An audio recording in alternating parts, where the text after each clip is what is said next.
کے جو طبی تقاضے ہیں نا، ان میں سے ایک تقاضا یہ ہے کہ انسان کبھی کبھی روتا ہے، اور جب وہ رو لیتا ہے تو اس کا دل ہلکا ہو جاتا ہے، اس کی طبیعت پر جو بوجھ ہوتا ہے وہ اتر جاتا ہے۔ کسی شخص کو کوئی گہرا صدمہ اگر پہنچتا ہے، اس کے کسی قریبی کا انتقال ہو جاتا ہے یا وہ کسی آزمائش کا شکار ہو جاتا ہے اور اس کے آنسو نہیں نکلتے تو لوگ کہتے ہیں یہ بیمار ہو جائے گا۔ اگر یہ رو نہیں رہا تو یہ شدید ذہنی دباؤ کا شکار ہو جائے گا۔ انسان روتا ہے، آنسو نکل آتے ہیں تو اس کی طبیعت سے بہت ساری چیزیں، بہت سارا بوجھ ہٹ جاتا ہے۔ رونا اللہ تعالیٰ نے انسانی فطرت کا تقاضا بنایا ہے کہ جس طرح وہ خوش ہوتا ہے، ہنستا ہے، تو اس کے چہرے سے وہ چیزیں آشکار ہوتی ہیں، تو اسی طرح جب وہ رو پڑتا ہے اور آنسو اس کے رخساروں سے چھلک آتے تو یہ اس کے غم کا اظہار ہوتا ہے۔ ہمارا یہ مسئلہ ہے کہ روتے بہت زیادہ ہیں لوگ اور کثیر تعداد میں آنسو بہاتے ہیں، لیکن منظر تکلیف کا یہ ہے کہ بندے بندوں کے لیے روتے ہیں، بندے دولت کے لیے روتے ہیں، اقتدار کے لیے روتے ہیں، من چاہی زندگی کے لیے روتے ہیں، بندے حصول زر کے لیے روتے ہیں۔ ہمیں کہا گیا تھا رو، لیکن رونا اللہ رسول کے لیے۔ ایک تو بندوں کے لیے نہیں رونا اور ایک بندوں کے سامنے نہیں رونا۔ رونا ہے تو اللہ کے لیے، اس کے محبوب کی محبت کے لیے، اور چونکہ یہ معاملہ ہی اللہ رسول کے ساتھ ہے تو پھر بندوں کے سامنے کیا رونا؟ جب ان کے لیے رونا ہے تو پھر ان کی بارگاہ میں رونا ہے۔ ہم جس معاشرے میں آج آنکھیں کھولتے ہیں اور دیکھتے ہیں تو اس معاشرے کا ایک بہت بڑا مسئلہ غیر سنجیدگی ہے، ہنسنا ہے، اور غیر سنجیدہ ہنسنا ہے، مزاح سے ہٹ کر آگے نکل کر دل لگی سے آگے جا کر ہم مذاق کے عادی ہو گئے، اور مذاق بھی اس طرح کا کہ ہم دوسروں کی توہین کرتے ہیں، ہم دوسروں کو اذیت پہنچاتے ہیں، دوسروں کی کسی چیز کا ذکر کر کے اس کا مذاق بناتے ہیں۔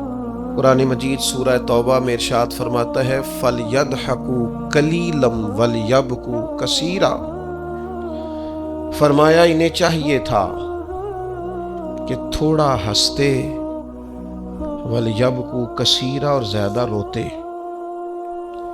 چاہیے تھا کہ ہنسنا کم کرتے، رونا زیادہ کرتے، لیکن ہمارے ہاں بات بات پہ ہنسنا، مذاق بنانا، مذاق اڑانا، نتیجہ کیا ہے؟ حضور علیہ السلام نے فرمایا بہت زیادہ ہنسنا دلوں کو مردہ کرتا ہے۔ انسان روئے، اس کے آنسو نکلیں اللہ کے لیے، اس کے محبوب کی محبت کے لیے۔ نبی پاک صلی اللہ تعالی علیہ وسلم نے فرمایا، بخاری شریف میں صحیح درجے کی روایت ہے، کریم فرماتے ہیں اگر تم وہ جان لیتے نا جو میں جانتا ہوں، اگر تمہیں اس کا علم ہوتا نا جس کا مجھے علم ہے، تو فرمایا تم رویا کرتے، تمہاری کیفیات اور ہو جاتی۔ بعض اوقات کچھ لوگ غیر سنجیدگی کا مظاہرہ کرتے ہیں، ہنستے ہیں، شغل بناتے ہیں، بہت سارے کام ایسے ہیں، بہت سارے فیوز و برکات ایسے ہیں جو انہیں ملنے ہوتے ہیں، نہیں مل پاتے، تو وہ غیر سنجیدگی طبیعت کی، لہجے کی غیر سنجیدگی، ان سے وہ فیوز و برکات اٹھا لیتی۔ میں دوستوں سے کہتا ہوں، آپ کسی جگہ محفل میں جاتے ہیں، آپ کسی دینی اجتماع میں جاتے ہیں، لیکن رستے میں اگر آپ شغل کرتے ہوئے جا رہے ہیں، ہنستے ہوئے جا رہے ہیں، آپ نے کیا فائدہ حاصل کیا؟ آپ جہاں بھی جا رہے ہیں، موبائل آپ کا آن ہے، موبائل دیکھ رہے ہیں، موبائل چلا رہے ہیں، موبائل ہی چل رہا ہے، تو آپ نے کیا سنجیدگی حاصل کی؟ پایا کیا؟ ہر کام صرف موبائل کے سٹیٹس کے لیے کیا؟ تم اگر وہ جان لیتے جو میں جانتا ہوں، اصحاب صفا کے پاس قرآن مجید کی کوئی آیت تلاوت کی گئی تو وہ رونے لگے، صحابہ رو پڑتے تھے، اللہ کے خوف سے، خشیت سے رو پڑتے تھے۔ کوئی آیت تلاوت کی گئی، اصحاب صفا رو پڑے، ان کو روتا دیکھ کر حضور بھی آئے اور اللہ کے رسول کی آنکھوں میں بھی آنسو آئے۔ اور پھر اللہ کے حبیب علیہ السلام نے اس عمل کا اظہار فرمایا۔ حضور فرمانے لگے، جو آنکھیں رب کے خوف سے آنسو بہاتی ہیں نا، ان کو اللہ پھر دوزخ پر حرام کر دیتا ہے، پھر وہ جہنم میں نہیں جایا کرتا۔ وہ اللہ کے خوف سے چھلک پڑی، جذبات ابل کر باہر آ گئے۔ سعادت مند لوگ ہوتے ہیں، سعادت مند۔ نبی پاک علیہ السلام نے فرمایا، ترمذی میں موجود ہے، حضور فرماتے ہیں 3 باتیں خوش بختی کی علامت ہے۔ یا رسول اللہ صلی اللہ تعالی علیہ وسلم کون سی؟ تو ایک تو حضور نے فرمایا اللہ سے ڈرو، اور دوسرا فرمایا بلا وجہ اپنے گھر سے نہ نکلو، اور تیسرا فرمایا اپنے گناہوں پر رویا کرو۔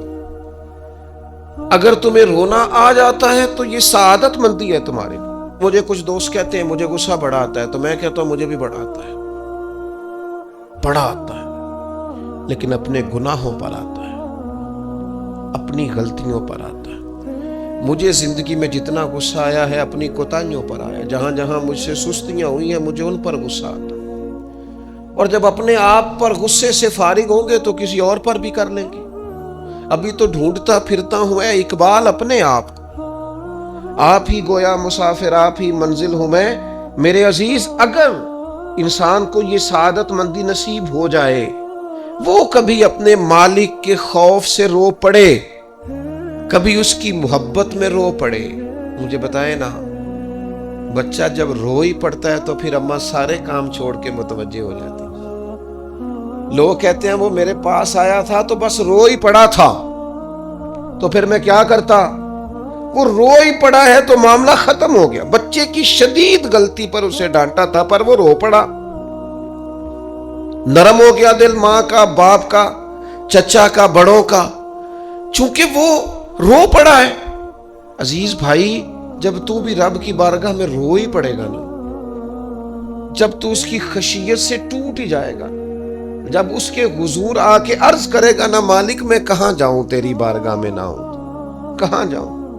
اعلیٰ حضرت بریلوی رحمت اللہ علیہ کے والد تھے، بڑے درد سے دعا کرتے تو لوگ ان سے دعائیں کرایا کرتے تھے، اور عجیب سے نا دعا کے اندر محو ہو جاتے تھے۔ اپنے لفظوں میں بات کروں تے بڑی کھوب کے دعا کرتے سن۔ اے بعض بندے رٹیاں رٹائیاں دعاواں کرتے، بس وہ ٹھیک ہے، ہاتھ اٹھا دیے، جو مولانا صاحب کہیں گے ہم بھی، وہ بڑے محو ہو کے دعا کرتے تھے۔ تو کسی نے ان سے کہا، حضرت اتنی للہیت سے اور اتنی محویت سے اور اتنے ذوق سے دعا کیسے؟ فرمانے لگے، میں نے اپنی بیوی سے طریقہ سیکھا ہے۔ سیکھنے والے سبھی جگہ سے سیکھتے، اپنے بچوں سے بھی سیکھ لیتے، اور جن کا خیال ہونا ہمارے پاس کل عقل آ گئی ہے، وہ بیچارے عقل کو خیر بات کہہ دیتے ہیں۔ جن کو سارا ہی پتہ ہے انہیں کچھ پتہ نہیں، کہتے بیوی سے سیکھا ہے دعا مانگنے کا طریقہ۔ حضرت وہ کیسے؟ فرمانے لگے، اسے کوئی کام تھا مجھ سے، کوئی گھر کا خرچہ تھا، اس نے بتایا خرچہ، میں نے اسے کہا ابھی میرے پاس پیسے نہیں ہیں، آتے ہیں تو دوں گا۔ 2-4 دنوں کے بعد پھر اس نے کہا، میں نے کہا تھا گھر کے خرچے کے لیے کچھ پیسے، تو فرماتے ہیں میں نے کہا ابھی میرے پاس نہیں ہے، آتا ہوں تو دیتا۔ عورتوں کی عادت ہوتی ہے بار بار یاد کرانا، کہتے اس نے پھر یاد کرایا، وہ میں نے گزارش کی تھی کچھ پیسے چاہیے، فرماتے مجھے غصہ آ گیا۔ میں نے کہا تو کیا روز ایک ہی بات کرتی ہے، تجھے کہا ہے نا ابھی پیسے نہیں ہیں، آتے ہیں تو دے دوں گا۔ ہر روز یاد کرانے کا کیا مطلب ہے؟ ایک ہی بات کا رٹا لگایا، پیسے چاہیے، پیسے ٹھیک ہے، خرچ ہے، آپ ٹھیک کہہ رہے، پر ابھی نہیں میرے پاس۔ کہتے میں نے ڈانٹ دیا۔ سعادت مند خاتون تھی، حوصلے سے ڈانٹ برداشت کی۔ تو کہنے لگی غلطی ہو گئی، مجھے نہیں بار بار کہنا چاہیے تھا، آپ تو ناراض ہی ہو گئے، لیکن ایک بات یہ کہنی تھی کہ آپ ہی میرے شوہر ہیں، میں آپ سے نہ کہوں تو پھر کس سے جا کے کہوں؟ آپ سے ہی کہنا ہے نا، میرے آپ ہے نا میرے سر کے تاج، تو کس سے اور کہوں؟ میں اور کسی سے کہوں؟ شیخ فرماتے ہیں میرے ہاتھ میں کچھ چیز تھی، ہاتھ کانپا، وہ چیز گری، چھم چھم میرے آنسو ٹپکے۔ چھم چھم میں رو پڑا. تو خاتون کہنے لگی آپ کیوں روئے, کیا ہوا؟ تو فرمانے لگے مجھے تو رب سے مانگنے کا طریقہ تو نہیں سکھا دیا. جب میں اس کی بارگاہ میں عرض کروں گا نا مالک بڑے دروازوں پہ گیا ہوں کوئی نہیں میری سنتا, بڑے درد کے ساتھ میں نے کہا ہے پر فریاد کو کوئی نہیں پہنچا, اے اللہ تو ہی میرا رب ہے, پھر تجھے نہ کہوں تو کس کی بارگاہ میں جا کے کہوں. میں بیمار ہوں اور شفاؤں کے لیے ترس گیا ہوں, میں مقروض ہوں اور جان چھڑانے کے لیے ترس گیا ہوں, میں کمزور ہوں اور سعادت پانے کو ترس گیا ہوں, میں بے کیف ہوں اور سجدوں کی لذت کے لیے بے چین ہو گیا ہوں, میں بے کیف ہوں اور چاہتا ہوں میرا قرآن پاک کی تلاوت سے دل لگے, پر مالک جب توفیق تو دینے والا ہے تو پھر تجھ سے نہ کہوں تو میں کس سے جا کے کہوں.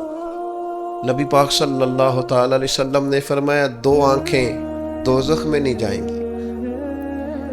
یا رسول اللہ صلی اللہ علیہ وسلم اتنا کرم, وہ 2 آنکھیں کون سی ہیں؟ فرمایا ایک وہ جو اللہ کی راہ میں رات جاگتی رہی, کسی سرحد پر پہرا دیا, کوئی ڈیوٹی کی, کوئی خدمت کی راہ خدا میں, جو آنکھیں بیدار رہی راہ خدا میں دوزخ میں نہیں جائیں گی. اور دوسرا فرمایا جو رب کی یاد میں رو پڑی, جس سے خشیت آئی, جو ڈر گیا پر ڈرا اللہ کے لیے, آنسو فارسیل نہ ہو, کوئی اداکاری کا ماحول نہ بنائے, وہ اس طرح نہ ہو رو رو کے دعا, رقت انگیز دعا, اور فلاں کیا بات, فلاں کے بڑا رلایا اور فلاں میں بڑا درد تھا اور فلاں کے آنسو نکل آئے اور پیر صاحب قبلہ رو ہی پڑے. فارسیل نہ ہو چیزیں, اداکاری نہ ہو, اس کی طبیعت پر پورا اثر ہو. اور جب خشیت کے ساتھ وجود کانپتا ہے, وہ کسی نے کہا تھا کہ آنسو قربت کا سبب ہوتے ہیں.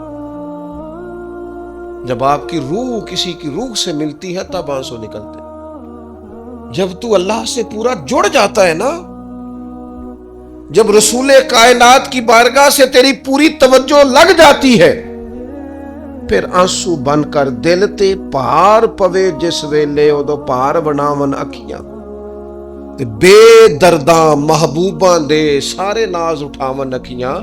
عزیز دوست, جب آپ پورے طور پر جڑ جاتے, او یارو کتنا روئے ہیں مسلمان اقوام متحدہ کے سامنے جا کے, کتنی قراردادیں پیش کی تم نے سلامتی کونسل میں, حتیٰ کہ مسلمانوں کے جو امیر ملک تھے ان کی تنظیمیں بنی, کوئی مسلمانوں کی داد رسی کو نہیں پہنچا. میری کو بہت لمبی عمر تو نہیں ہے, پر میں نے برما میں مسلمانوں کے کٹتے ہوئے حالات دیکھے, خبریں آئیں, ہم نے دیکھی کٹتے اور سسکتے مسلمان ہم نے دیکھے. ہم نے دیکھا لیبیا پہ حملہ ہوا اور ٹوٹ گیا سارا ملک.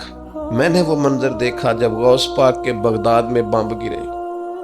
ہم نے وہ دور دیکھا جب کسی نے خبر دی کہ کربلا میں پھر سے کربلا برپا ہے. ہم نے وہ منظر دیکھا جب پتا چلا کہ پھر سے مولا علی کے نجف اشرف کو اجاڑا جا رہا ہے.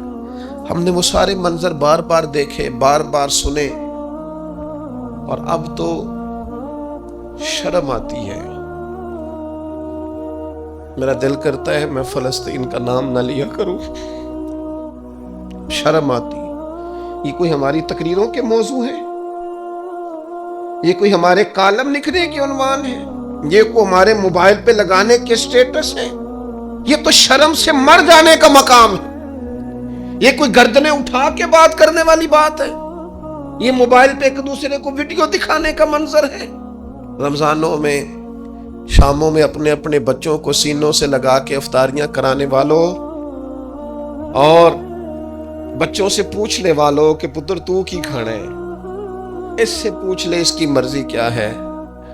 تمہیں پتہ ہے فلسطین کی بیٹیاں بھی سیدہ ختیجۃ الکبریٰ کی بیٹیاں ہیں. وہ مومنوں کی مائیں ہیں تو ان کی بھی تو مائیں ہیں نا. فلسطین کی بہنیں بھی صبح قیامت حضرت فاطمہ کے پلو میں پناہ لیں گی. نبی پاک صلی اللہ تعالی علیہ وسلم نے فرمایا من اذا مسلمن فقد اذانی, میں کیسے وہ بات آپ کے دلوں تک اتاروں کہ حضور نے فرمایا جب میرے مسلمان کو تکلیف ہوتی ہے تو مجھے تکلیف ہوتی ہے، مجھے درد ہوتا ہے۔ اس رسول کی امت جو کافروں کی رسیاں زور سے باندھی جائیں تو حضور فرمائیں ڈھیلی کر دو، یہ ہائے ہائے کرتے ہیں تو مجھے نیند نہیں آتی۔ اگر بدر میں قیدی بنا کے لایا گیا کافر ہائے ہائے کرے تو حضور کو نیند نہیں آتی، تو مجھے بتاؤ کہ فلسطین کی بیٹیاں ہائے ہائے کرتی ہیں تو گنبد خضرا میں محبوب کو آرام ہے؟ میرے عزیز، بے حسی کی زندگی، چھوٹے موٹے بیانات، تو بھی کہہ دے تھوڑا سا فلانے کا بیان نہیں آیا، کیا کرنا ہے بیان دے کے، کیا بات کرنی ہے تذکرہ کر کے؟ دوستو آؤ، رو کے دیکھ لیا ساری دنیا کے سامنے، کچھ رب کے سامنے رو کے نہ دیکھ لیں؟ اب اسے کہے نا، اب حضور کی بارگاہ میں عرض کر کے نہ دیکھ لے کہ تجھ سے فریاد ہے اے گنبد خضرا والے، اب کعبے والوں کو ستاتے ہیں کلیسا والے، اور کی اگر تو نے دل مسلم کی دل جوئی نہیں، پھر ہمیں تانا دیں گے بت کہ مسلم کا خدا کوئی نہیں۔ اب اللہ رسول کی بارگاہ کی طرف رجوع نہ کر لیں، اب چھوڑ نہ دیں سیاستدانوں کے گلے، اب چھوڑ نہ دیں دنیا اقوام متحدہ کی بات اور سلامتی کونسل کی بات، اب اپنے اللہ کی جانب رجوع نہ کریں۔ دیکھو نا، نبی پاک صلی اللہ تعالی علیہ وسلم نے ہمیں فرمایا تمہارے آنسو قدر والے ہیں، رب رسول کی بارگاہ میں بہانا، ان کو ضائع نہ کرنا۔ عزیز بھائیو، یہ آنسو جو اللہ رسول کی بارگاہ کی طرف بہتے ہیں، یہ اللہ کی رحمت کو متوجہ کرتے ہیں، یہ مالک کریم کے کرم کو مائل کرتے ہیں۔ ہمارا مسلح آباد ہونا چاہیے۔ وہ مجھے ایک دوست کہنے لگے صرف دعا کریں فلسطین کے لیے، آپ نے کہا جم کے دعا کریں، صرف دعا کرنے سے کیا ہوتا ہے؟ میں نے کہا دعا کرنے سے پہاڑ ہل جاتے ہیں اپنی جگہ سے۔ میرے رسول پاک رات کو دعا کریں تو صبح فاروق اعظم جیسے لوگ آ جاتے ہیں دین اسلام۔ نبی پاک علیہ السلام رات دعا کریں نا، دعا، اور بدر کی رات حضور دعا کریں تو اللہ 7,000 فرشتوں کو بھیج دیتا ہے مسلمانوں کی مدد کے لیے۔ صحابہ فرماتے ہیں میدان بدر میں ہم کسی کو قتل کرنا چاہتے تھے، لیکن اس کی گردن پہلے سے کٹ کے گر جاتی تھی، فرشتے آئے ہوئے تھے۔ آج ہمارے ساتھ اللہ کی مدد ناراض ہو گئی ہے، ہم سے رب کی مدد ناراض ہے۔ ہماری مجموعی غلطیاں، قومی کوتاہیاں، بددیانتیاں، رشوت خوریاں، ہمارے جھوٹ، ہماری بد اخلاقیاں، مجموعی طور پر سوسائٹی کی مادہ پرستی، اخلاقی رویوں کی گراوٹ، لوٹنا، اپنا حصہ وصول کرنا، جگہ جگہ پہ کمیشن مقرر کرنے، ہر شخص کا ذات کے لیے سوچنا، اللہ کی مدد پھر روٹ جایا کرتی ہے، ناراض ہو جایا کرتی ہے۔ سب سے ضروری کام یہ ہے، سب سے ضروری کام کہ اللہ کی مدد شامل ہو۔ سب سے، ایک صحابی تھے، ایک جگہ انہیں شہید کیا جا رہا تھا، تو کافر چاہتے تھے کہ ہم ان کی لاش کو معاذ اللہ ثم معاذ اللہ بے حرمتی کریں۔ انہوں نے عرض کی مالک تو میرا مددگار ہے، اس بیابان جنگل میں میری مدد کرنا۔ شہد کی مکھیاں آ گئیں، ان کے پورے وجود کو چھپا لیا، کوئی چیز قریب آئی نہیں، اور لوگ کہتے ہیں مکھی اٹھ کے بیٹھے تو زخمی کر دیتی ہے، لیکن وہ اٹھ کے گئیں تو وجود پہلے سے زیادہ تر و تازہ تھا۔ اللہ نے محفوظ کر لیا وجود ان لوگوں کا، اللہ نے حفاظت فرمائی، اللہ کی مدد شامل تھی، اللہ کی مدد۔ ایٹم بم تم نے بنا لیے، ہتھیار تم نے سجا لیے، دولتیں تم نے جمع کر لی، بڑے بڑے تم نے ادارے قائم کیے، اب ایک کوشش اور بھی کرو، رب رسول کی بارگاہ میں رو تاکہ تمہیں اللہ کی مدد بھی ملے، تمہارے اندر حوصلہ بھی پیدا ہو، تمہارے اندر شعور بھی بلند ہو، اپنی ذات سے اٹھ کر سوچنے کی تمہیں طاقت بھی میسر آئے۔ میرے عزیز، اگر اس کی بارگاہ میں رونا آ جائے نا، اس کی بارگاہ میں اسے منانا آ جائے، تو پھر تو کیفیات ہی کچھ اور ہو جاتی ہیں۔ کتنا کو روئیں بھلا؟ حضور فرماتے ہیں بہت لمبا تم نہ بھی نہ رونا، اگر مکھی کے یا مچھر کے پر کے برابر بھی تمہارے آنسو نکل گئے نا، میں اب اس سے زیادہ کیا آپ کی بارگاہ میں بات عرض کروں۔ حضور فرماتے ایک مکھی اور مچھر کے پر کے برابر بھی تیری آنکھ سے آنسو نکل آیا، شرط یہ ہے نکلے ریاکاری کے لیے نہیں، نکلے اللہ کی رضا کے لیے، اس کی خشیت میں نکلے۔ فرمایا اگر مکھی کے پر کے برابر بھی تو رو پڑا تو اللہ تعالیٰ تیرے لیے دوزخ سے آزادی لکھ دے گا۔ اور نبی پاک صلی اللہ تعالی علیہ وسلم نے بیان فرمایا ہے، حضور فرماتے جو اللہ کے خوف سے رو پڑے نا، جس طرح بھینس بکری گائے کے تھنوں سے نکلا ہوا دودھ دوبارہ تھنوں میں نہیں نہ جاتا، اسی طرح جو رب کی یاد میں رو پڑے وہ دوزخ میں نہیں جاتا۔ یہ مثال دیکھیں کیسی دی حضور نے سمجھانے کی۔ اگر کبھی رونا آئے اس کے لیے تنہائی کا انتخاب کریں، مجموع میں نہیں۔ ایک بندے کو حضرت عمر نے مجمع میں روتا دیکھا تو فرمایا یہ کام تو اکیلے میں کرتا تیرے لیے برکت والا ہوتا، تیرے آنسو نکلے، تیرے رخساروں پہ بہیں۔ اور شیر خدا تو شیر ہے نا، حضرت مولا علی شیر خدا فرماتے ہیں اگر تیری آنکھوں سے کبھی آنسو نکلے نا اللہ کی یاد میں، حضور کی محبت میں، تو فرمایا ان آنسوؤں کو پوچھنا نا، ان کو چہرے سے صاف نہ کرنا، یہ تو آنسو اس قابل ہیں کہ تیرے رخساروں پہ رہیں، یہ تو روشنی ہے تیرے چہرے، ان کو پوچھنا نا۔ حضرت علی رضی اللہ تعالیٰ عنہ نصیحت کرتے ہیں انہیں رہنے دے، یہ آنسو بڑا قیمتی ہے، یہ نکلا تیری آنکھ سے ہے پر کسی کا ہو کے نکلا ہے، نکلا تیری آنکھ سے ہے پر کسی کے لیے نکلا، نکلا تیری آنکھ سے ہے پر اس نے تجھے بتایا ہے کہ تیرے وجود میں، تیری دھڑکنوں میں، تیرے جذبات میں کسی اور کا بھی حصہ ہے۔ یہ رب رسول کی رضا کے لیے چھلکا ہے۔ وہ حضرت شیخ سعدی رحمت اللہ تعالی علیہ آپ مہمان نواز بڑے تھے حضرت سعدی۔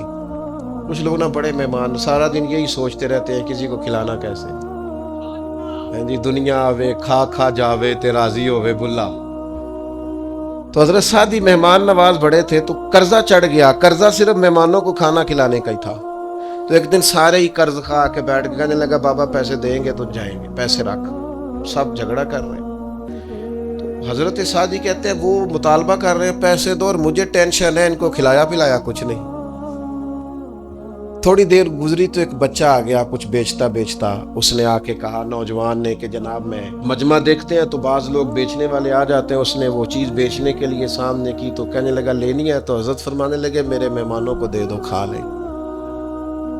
انہوں نے دے دی، اب وہ کہنے لگا پیسے، تو حضرت بڑے پریشان ہوئے، کہنے لگے بیٹا آپ بھی بیٹھ جائیں، یہ بھی سارے پیسے لینے ہی آئے ہیں، ان کو ملیں گے آپ کو بھی مل جائیں گے۔ تو وہ نوجوان رو پڑا،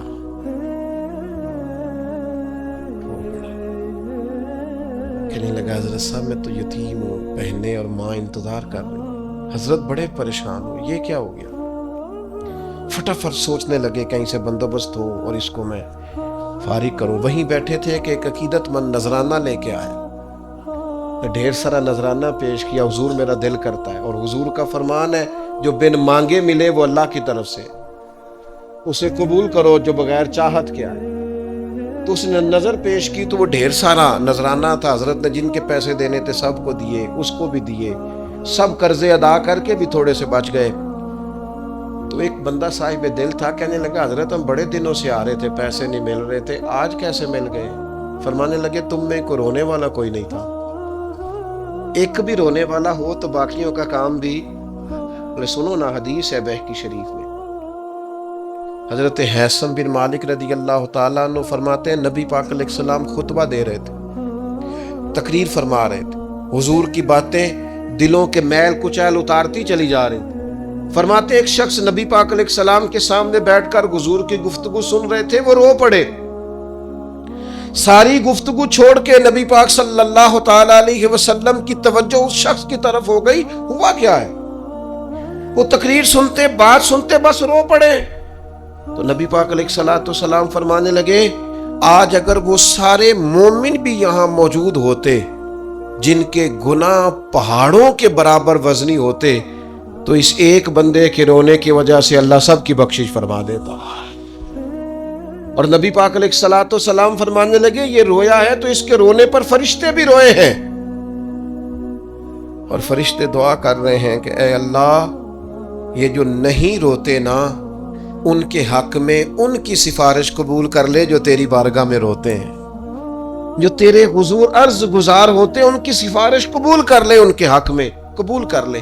وہ بڑا رولیہ ہے فیکٹری کے مالک کے سامنے، بڑا رولیہ امیروں کے سامنے، مالداروں کے سامنے، تگڑے رشتہ داروں کو مائل کرنے کی بڑی جد و جہد کر لی۔ کچھ وقت سحری میں اٹھ کے رب کے حضور نہ روئیں، کچھ وقت سحری میں سجدہ لمبا نہ کریں اس کی بارگاہ میں، کچھ دعائیں اس کے حضور نہ مانگیں۔ میں کہوں گا ماؤں سے، پریشان ہے بیٹے، سحری میں دامن پھیلا دو رب کی بارگاہ میں۔ میں کہوں گا والد سے، سفارشیں تم نے بڑی ڈھونڈ لی، جد و جہد بڑی کر لی، یاروں سے بڑا کہہ لیا کہ بیٹے کو باہر بھیجنا ہے، کوئی کاروبار ٹھیک کرنا ہے، اب کچھ دروازہ اللہ کی رحمت کا بھی تو کھٹکھٹاؤ نا۔ اور میرے نبی پاک علیہ السلام نے گارنٹی دی ہے، فرمایا ماں باپ اولاد کے لیے جو بھی مانگے اللہ اپنے فضل سے عطا فرماتا ہے۔ اللہ کی بارگاہ کی طرف رجوع کریں، زیادہ توجہ رب کی جانب، اتنا نہ دوڑیں بندوں کے پیچھے، اتنا نہ منائیں بندوں کو، اللہ کی طرف توجہ، اپنے رب کی بارگاہ میں رونا، اللہ رسول کے حضور حاضر ہونا ہے۔ آپ دیکھیے کس قدر جم کے صحابہ حضور کی محبت میں آنسو بہاتے۔ حضرت ثوبان بن مالک آ کے رو ہی پڑے تھے نا، حضور نے خود جا کے پوچھا کیا ہوا، بتانا نہیں پڑا، بس آنسو چھلکے تو نبی کریم نے فرمایا ثوبان کیا ہوا؟ عرض کی دل نہیں لگتا، یہاں تو پریشان ہوتا ہوں تو زیارت کر لیتا ہوں تو جنت میں کیسے دل لگے گا؟ بس وہ روئے تھے نا، حضرت جبریل آ گئے، کہا محبوب رب فرماتا ہے جو اللہ رسول کی اطاعت کریں گے جنت میں بھی اللہ پڑوس عطا کر دے گا۔ رو پڑے تو جنت تک بات چلی گئی، رو پڑے تو میرے عزیز یہ تو ہے نا عام آدمی کا رونا، صحابہ کا رونا۔ اور اگر آنسو نبی پاک کے نکل آئے تو صحیح مسلم میں، صحیح بخاری میں حدیث ہے، سرکار دو عالم علیہ السلام ان آیات کی تلاوت فرما رہے تھے جو حضرت ابراہیم علیہ السلام کے بارے میں آئیں، جو جناب عیسیٰ کے بارے میں آئیں، جن آیات میں حضرت ابراہیم اور جناب عیسیٰ علیہ السلام نے کہا ہے اللہ بہت سارے لوگ گمراہ ہو گئے، بہت سارے لوگ گمراہ کر دیے گئے، اور جن میں یہ فرمایا کہ یا اللہ جو میری اطاعت کریں گے وہ میرے ہیں، اور جو میری نافرمانی کرے تو ان کے لیے غفور ہے۔ جب اپنی اپنی امت کے گناہگاروں کا تذکرہ جناب ابراہیم اور حضرت عیسیٰ علیہ السلام جو کرتے ہیں، اور قرآن مجید نے جس کا بیان کیا اس کو حضور نے پڑھا تو نبی پاک کی آنکھوں میں آنسو آ گئے۔ یہ مسلم شریف، حضور روئے۔ اللہ کریم نے حضرت جبریل امین کو کہا جبریل جائیے میرے حبیب سے پوچھئے کیا معاملہ ہے۔ حضرت جبریل آئے، حالانکہ رب جانتا ہے، آ کے عرض کی یا رسول اللہ رب فرماتا ہے آپ رو رہے ہیں، تو کہا جبریل امت کے لیے رو رہا ہوں۔ آپ کی توجہ ہے میری بات پر؟ حضور امت کے لیے روتے ہیں نا، اللہ کرے امتی بھی کبھی نبی کے لیے روئے۔ کہا امت کے لیے رو رہا ہوں، تو حضرت جبریل امین علیہ السلام دوبارہ عرض گزار ہوئے مالک آپ کے حبیب امت کے لیے رو رہے ہیں، تو فرمایا میرے حبیب سے کہہ دے وَلَسَوْفَ يُؤْتِيكَ رَبُّكَ فَتَرْضَىٰ، آپ کا رب آپ کو اتنا دے گا کہ آپ اپنے رب سے راضی ہو جائیں گے۔ اللہ آپ کو راضی کر دے گا، محبوب امت کے بارے میں پریشان نہیں کرے گا۔ اپنی تنہائی کو آباد کریں، اکیلے میں اللہ اللہ کریں، تلاوت کلام مجید کا اس طرح کا ذوق ہو۔ حضرت عمر سنا کرتے تھے تو رو پڑا کرتے تھے، حضرت فاروق اعظم رضی اللہ تعالیٰ عنہ پہلی صف میں قرآن مجید کی تلاوت کر کے روتے تھے تو تیسری صف تک آپ کی ہچکیوں کی آواز جاتی تھی۔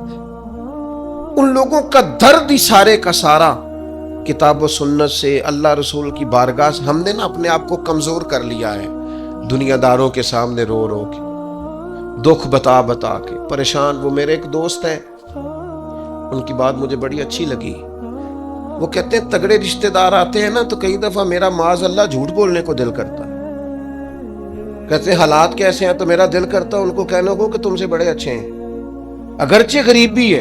کہتے ہیں میں چڑھتا ہوں کہ بندوں کا کیا کام ہے آ کے میرے لیے پریشانی کا اظہار کریں اور کہیں کوئی حکم ہوا تو بتانا، کیا مطلب ہے؟ وہ کوئی شاعر تھا نا، تو کوئی بندہ 5 روپے پھینک گیا اس کو، اس نے کہا جی آپ کو ضرورت ہوگی، تو بڑا دانشور آدمی تھا، اس نے کہا اٹھ اپنے پیسے لے جا، مجھے ضرورت ہوگی تو اللہ رسول سے مانگ لوں گا۔ اس نے کہا یہ آرزو طلب اور میں آپ سے کروں؟ تیرے جیسے بندے ہم مجھے دیں گے؟ یہ آرزو طلب اور میں آپ سے کروں؟ یہ بھیک اس کو دیجئے جس کا خدا نہ ہو۔ میں رب رسول کی بارگاہ میں رو لوں گا، مجھے اللہ کی بارگاہ سے ملو۔ کتنا ملے گا؟ وَيَرْزُقْهُ مِنْ حَيْثُ لَا يَحْتَسِبُ، اتنا ملے گا کہ بندے کا گمان بھی نہیں ہو۔ ایک بہت بڑا سیٹھ آ گیا ایک دفعہ ہمارے بزرگوں کے پاس، بہت بڑا مالدار امیر کبیر آدمی، تو ہاتھ ڈال کے کوٹ میں کہنے لگا مدرسے کا کتنا کو خرچہ ہے؟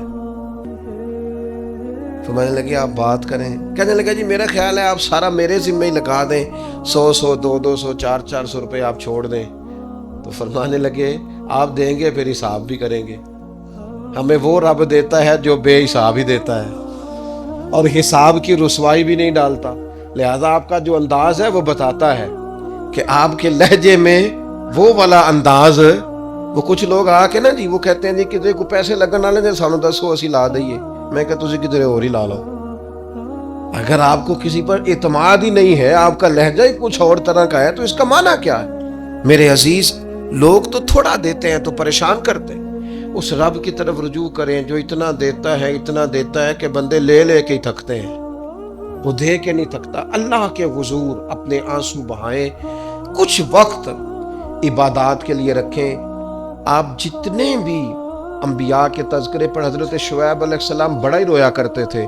اللہ کریم نے پوچھا جنت کے لیے روتے ہو کہ دوزخ کے خوف سے؟ کہا مالک میں تو تیرے لیے روتا ہوں، تیری چاہت میں روتا ہوں، تیرے لیے آنسو بہاتا ہوں۔ میرے عزیز، انبیاء ہو، صلحاء ہو، اتقیاء ہو، صحابہ ہو، اہل بیت ہو، جم کے آنسو بہے۔ جنہیں رونا آ گیا نا انہیں منانا آ گیا، جنہیں رونا آ گیا ان پہ رحم آ گیا، جن کی آنکھیں چھلک پڑیں وہ محبوب کو پا گئے۔ شرط یہ ہے کہ تنہائی ہو، بندہ اکیلا ہو، رج روئے پر روئے اللہ رسول کے لیے، ان کی بارگاہ میں روئے۔ باہر تو نکلے تو پھر تو منہ دھو کے نکلے نا، آنسو بندوں کو نہیں دکھانے، آنسو اللہ رسول کو۔ میری آپ سے درد سے گزارش ہے، میں نے جیسے کہا نا دعائیں بڑا انقلاب برپا کرتی ہیں، ایک رات صرف میرے کہنے پر 2 رکعتیں نماز پڑھیں، پھر استغفار پڑھیں 70 بار، پھر اتنا ہی حضور کی بارگاہ میں درود و سلام عرض کریں، پھر رج کے روئیں، اللہ سے عرض کریں اللہ اس وطن کے حالات بھی بدل دے، اللہ امت کے لیے بھی آسانی کر دے، اللہ تعالیٰ فلسطین کے مسلمانوں کے لیے خیر فرما دے۔ ہم اگر اجتماعی طور پر اور انفرادی طور پر اپنے رب کی بارگاہ میں دعاؤں کا رشتہ مضبوط کریں گے نا تو وہ بڑا ہی کریم ہے۔